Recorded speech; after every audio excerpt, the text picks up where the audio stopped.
Hello guys. If you are here, that means that you are looking to figure out how to make the most awesome, authentic Southern buttermilk biscuits that you've ever tasted.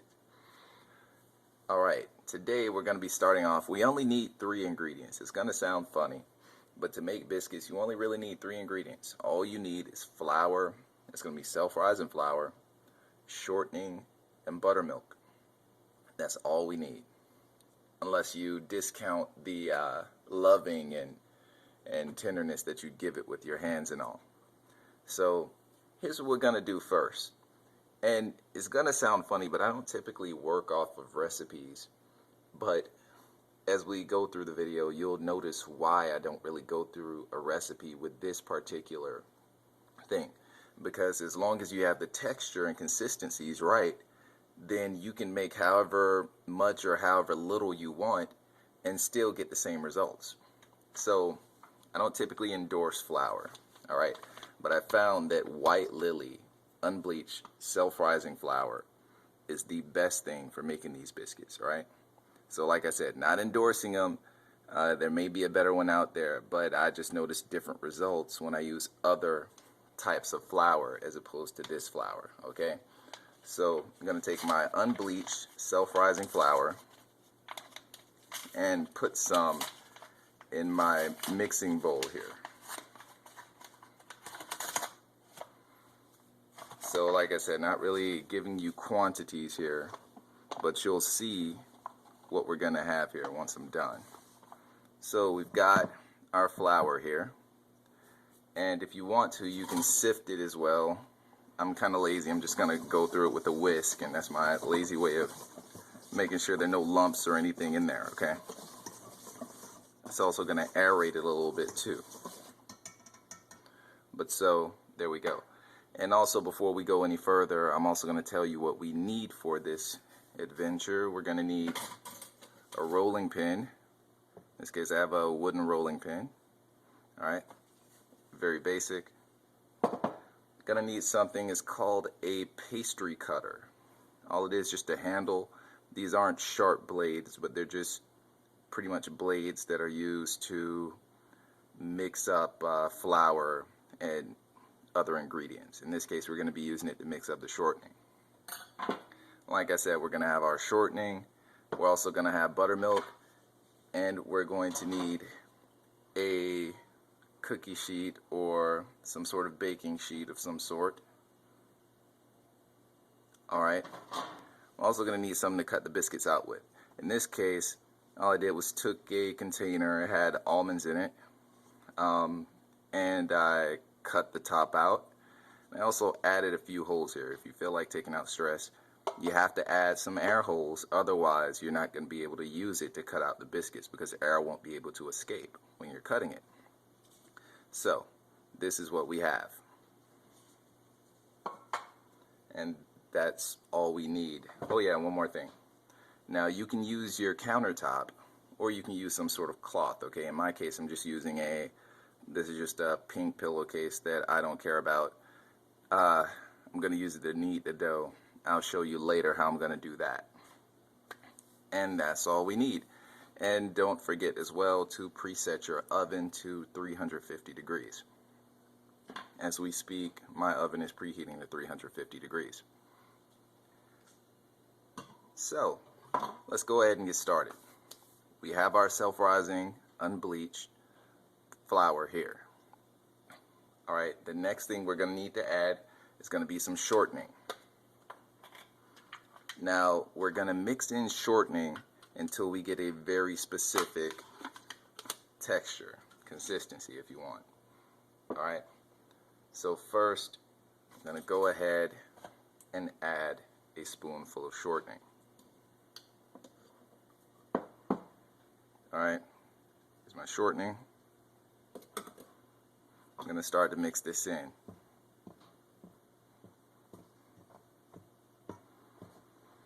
This can be a very slow process. If you don't have a pastry mixer, by the way, you can feel free to use your hands, alright?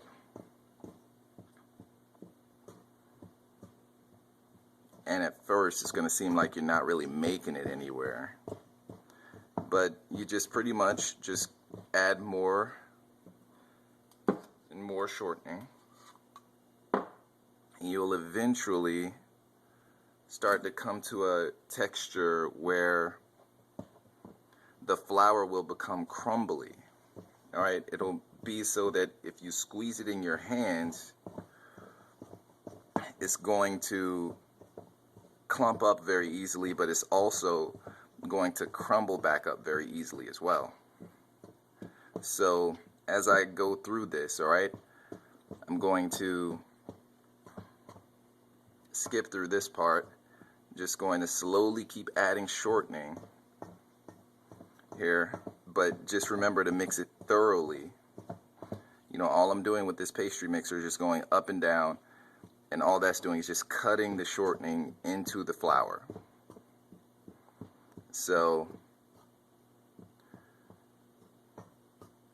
when I don't feel any more shortening in the flour that needs to be mixed up, I'm just adding a little bit more with my spoon here. And you'll notice I'm being kind of liberal, but that's because I have quite a bit of flour here.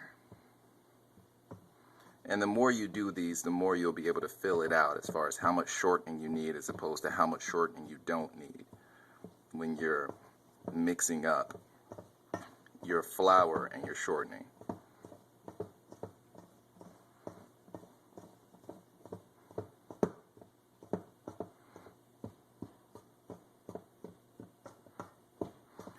And I'm already feeling, as I'm mixing it here, I'm already feeling a little bit of, you can see how it's starting to become crumbly as I mix it here.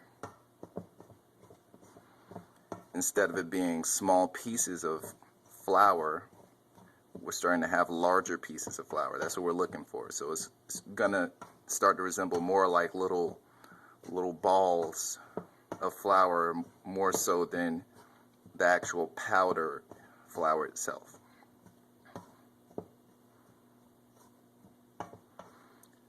And we're almost to what I'm looking for here. And you can't tell it by the video as easily as I can tell it by feeling it, okay? I'm getting a lot of resistance now when I'm mixing the flour together.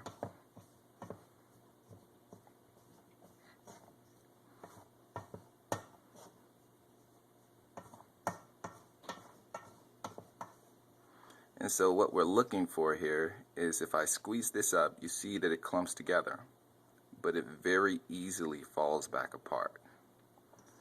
That is what we are looking for. It crumbles back apart just like it looks in the pan here. Now, if you mix in too much shortening, then it will ball up, but it will not crumble back apart in the same way. Okay, it would not be that easily crumbled apart. So you're looking for easy to clump up and easy to crumble back apart. So we are done with that part of the process. Next thing we're going to do here is mix in our buttermilk.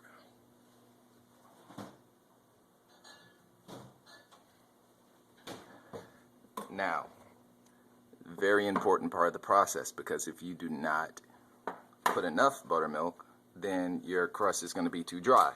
But if you add too much, then your biscuits are going to be very, very moist, and they're not going to be able to hold their form, okay?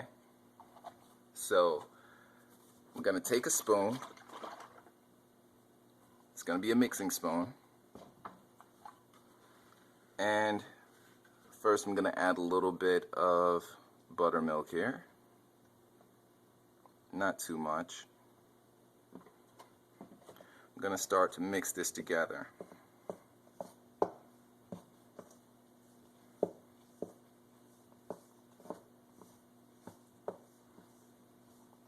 You can see it's starting to become a dough.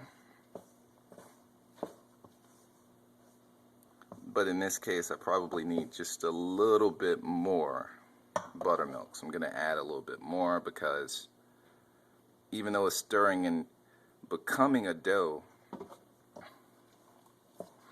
there was still plenty of it that was dry. So now I'm mixing it up.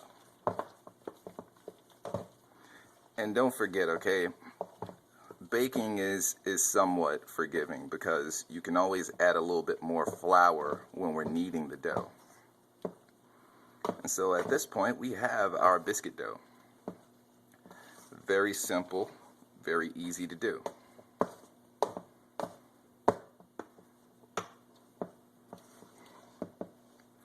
Mixing it up, and there's our biscuit dough. Very, very easy. Okay? The next thing I'm going to do is push this off to the side, and now comes in that cloth that we spoke about. Okay? Like I said, in my case, it's a old pillowcase that I'm not using.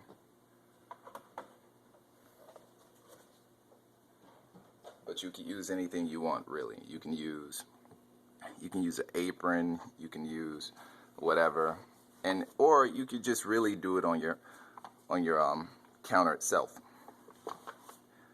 But the only reason I'm doing it this way is because this is the way that I grew up doing it. This is the way I know to do it. So you're going to want to make sure that you get a little bit of flour, not too much. But the reason I'm putting flour on the cloth itself is because flour, when you're baking, is what stops dough from sticking to whatever surface that you're trying to cook on. Okay? Next thing I'm going to do is go ahead and take this dough and put it on our cloth here. And this is definitely enough flour to stop this from sticking to it. If you don't put enough flour on there, you're going to end up with flour in whatever surface you use or whatever cloth you use, and it's not going to be fun. Okay? So, here we go. I'm going to start to knead the dough. All I'm doing is just really pushing it right now, kind of pushing it together. This is the point where if you added too much buttermilk to the solution, you can add a little bit more flour onto your cloth and kind of, knead it into the dough. It'll make it a little bit drier, so it's not as hard to keep its form. Okay, and so you may notice that while you're working with the dough, that you may have to add some flour to your cloth, a little bit more, because of course it sticks to the dough itself, which is perfectly fine. Just like I said, don't add too much, and then you end up with a situation where you have flour everywhere, and that's just not what you're looking for here at all.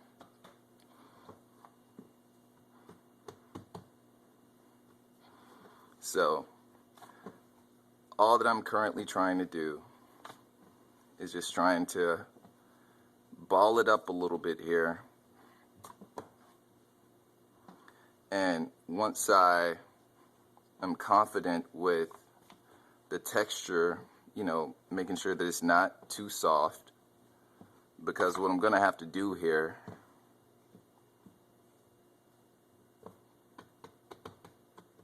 is roll this out, which is where our handy dandy roller comes in. So I have a wooden roller, and you're going to notice that I'm going to put a little bit of flour on the roller, and that's going to stop the dough from sticking to it, as I mentioned before, right? Just going to roll this out a little bit.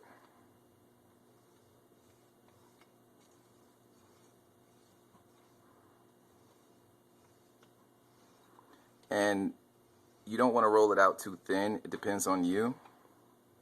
The more you do these biscuits, the more you'll realize there's a lot that you can play around with on them. If you roll them out thinner, then they're going to come out more crispy. If you roll them out thicker, then you're going to have to cook them for a little bit longer, but they will be very thick biscuits, okay? And here we are. I'm adding a little bit more flour to the top of here so that it's not going to stick to what I'm using to cut the dough with. Alright, so as you can see, this is a good bit of dough here, and it's actually maybe more than a dozen, but it's fine. So now I'm going to take my handy dandy cutter here, and I'm going to go ahead and start cutting pieces out. And when I cut this out, then you're going to be able to see exactly how thick I have mine here. Okay, this is how thick I have it, and this is how it's coming out. I'm going to go ahead and start putting these on my cookie sheet. Now the cool thing about these is that if you have a decent cookie sheet, which I gotta say mine isn't the most decent out there, but the shortening in the crust actually stops the crust from sticking to the cookie sheet in most cases. So, you know, generally you're not gonna have to worry about that happening to you. Just taking these, putting them on my cookie sheet.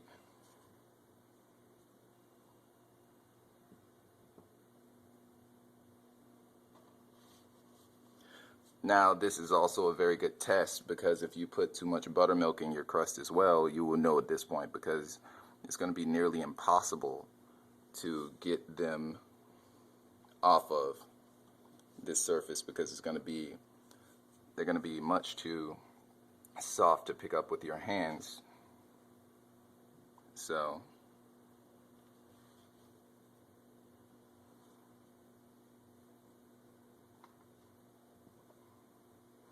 at this point, my cookie sheet is actually full. Here's what I have. I have 8 biscuits. Yours can vary in size. You know, like I said, it's a lot of stuff that you can do here. It's really up to you. So I'm about to go ahead and cook these, and throwing them in our 350-degree oven. Now, what you're going to look for, you don't want to put them too close to the bottom, because the bottom will brown quicker than the top will, and you'll end up with burnt biscuits on the bottom, and the top will be kind of light. So what I'm going to do is put these toward the center of the oven, not too high up, not too far down, and we're going to go ahead and cook them. This is self-rising flour, so you'll notice that the biscuits will rise, and they will become bigger and fluffier as they cook. So I'm going to stop the video right here, and we'll come back to a batch of completed biscuits.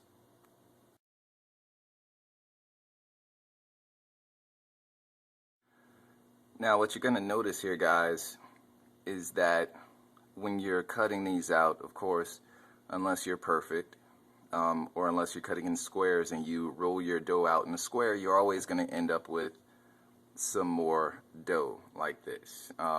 What I've done is I've taken the dough that I had left, and I've put it all together in one stack.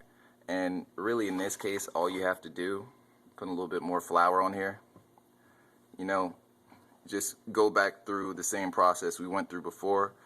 You're going to want to make this into one solid piece of dough again.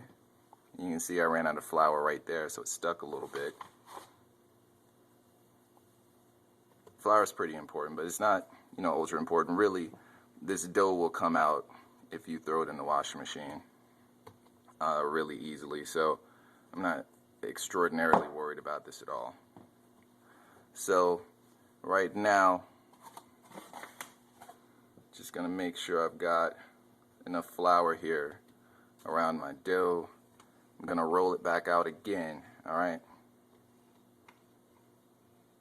See, and I forgot to put flour on my roller here, so it actually stuck a little bit. I'm getting sloppy, it seems.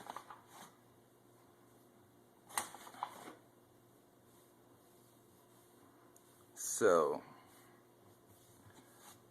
got another one here, and I'm just going to cut a few more out. You'll notice that, of course, it's a lot smaller now. But you're still aiming for roughly the same. You're still aiming for roughly the same thickness. So, and also, just as a quick note, the more of these you do, and the more you knead the dough, the thicker the texture is going to be when you're actually cutting them out. And it's not necessarily a bad thing, you know, unless they just become so tough that they're unmanageable. But just because you have to add flour to the process every time, that becomes a factor here when you're doing these.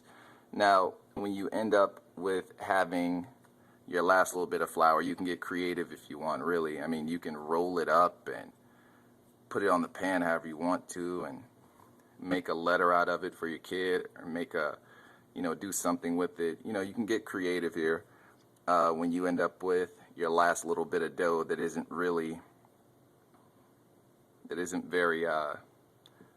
large enough to really do anything with. In my case, I'm gonna make a V for a variety tube channel here, okay? Gonna make it into a little V. It's not a perfect V, but it's my own V. And by golly, I'm gonna stand by it. So, just had another cookie sheet here with my remaining biscuits. I'm gonna throw those in the oven as well. And like I said, our next video here will be the one where this is complete.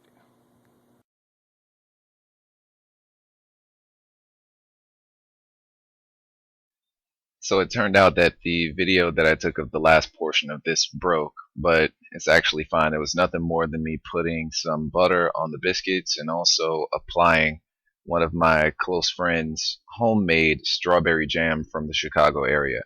So this is pretty much the most awesome recipe that I can think of. Short and simple, 3 ingredients: shortening, self-rising unbleached flour, and buttermilk, and a little bit of your tender love and care. You can also have awesome Southern style buttermilk biscuits made from scratch in only a few minutes here, less than an hour. Have a awesome day, and thank you for watching.